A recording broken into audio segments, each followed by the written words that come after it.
Hello everyone.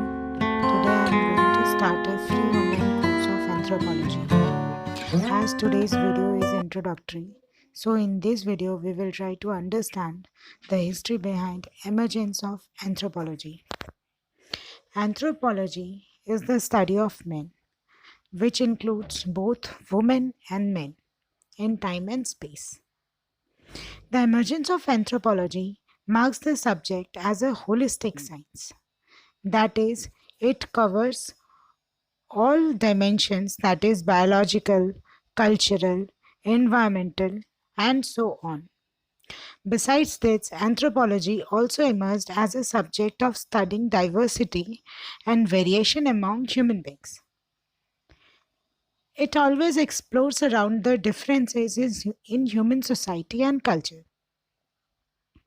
To understand these differences, anthropology follows the comparative method, that is, it studies one society with respect to other human societies.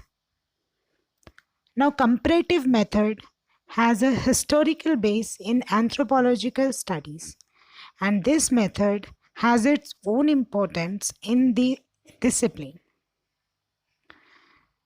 However,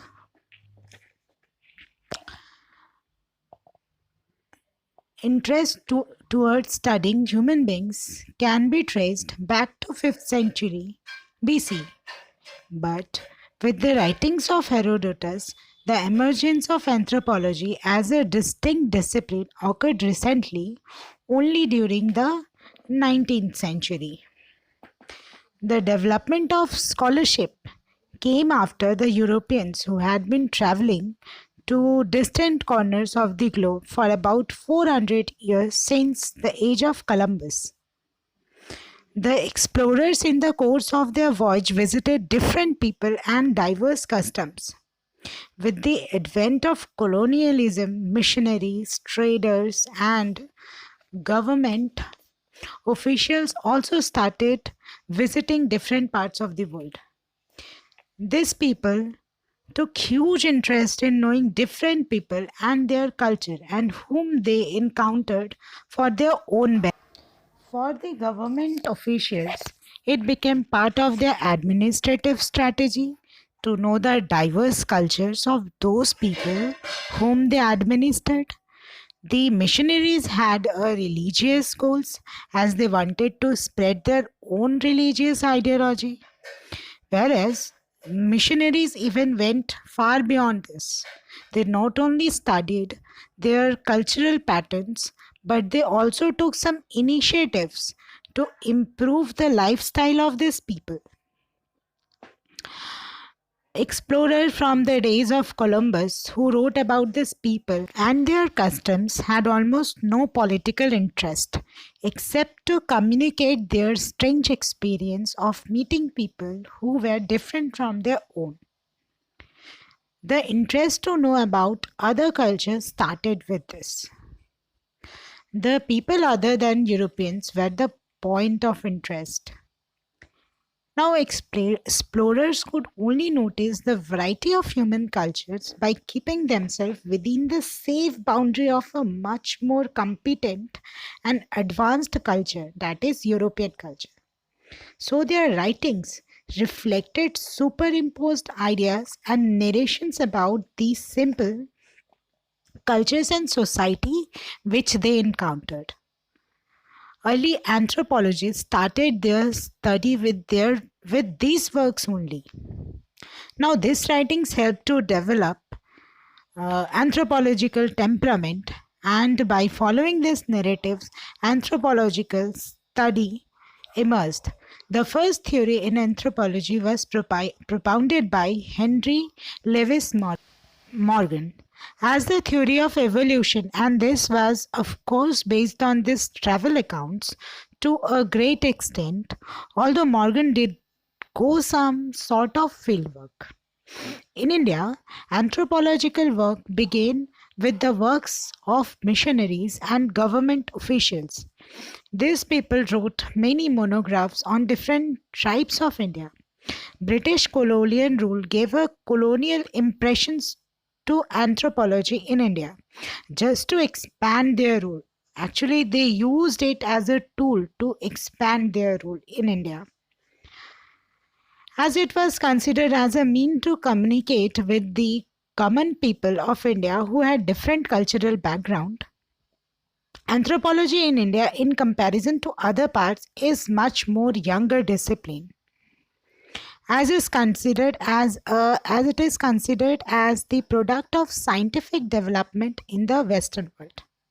With Charles Darwin on the origin of species, new thoughts and ideas emerged in the field of anthropology. The study of human evolution became the prime concern for the anthropologist. Many scholars define anthropology as the study of origin and development of humanity. Scholars like Adair Merritt in 1912 termed anthropology as the child of Darwin as well. Different theoretical dimensions started developing like evolutionalism, structural functionalism, structural structuralism, etc. A good number of scholars contributed to the field of anthropology. Different branches within discipline came up. So we can broadly classify it as British School of Thought and American School of Thought. British School of Thought defined anthropology as having three basic branches, that is biological or physical anthropology, second one is social anthropology, and third one is archaeology. Whereas American School of Thought considered four major branches of anthropology, that is first is physical anthropology, second one is cultural, third is archaeological, fourth is linguistic anthropology. In India, we generally follow the British School of Thought. Each of these major branches of anthropology has been assigned with some specific subject matter, but there is no specific boundary. All these branches are independent yet interlinked. Physical anthropology, while studying biological aspect of man, cannot ignore the cultural influence. While studying material culture and its development, social anthropologists have to take into account its evolutionary growth, and for this, they refer to the archaeological findings as well of prehistoric culture. To study or to identify the cultural use of some prehistoric findings, they have to refer the present context with which the social anthropologists deal with. Again, social anthropologists have to consider some biological aspect of human life while studying culture. There are some other subdisciplines also which have their own boundary of subject matter, which is, however, not rigid, like economic anthropology, political anthropology, anthropology of religion, and so on.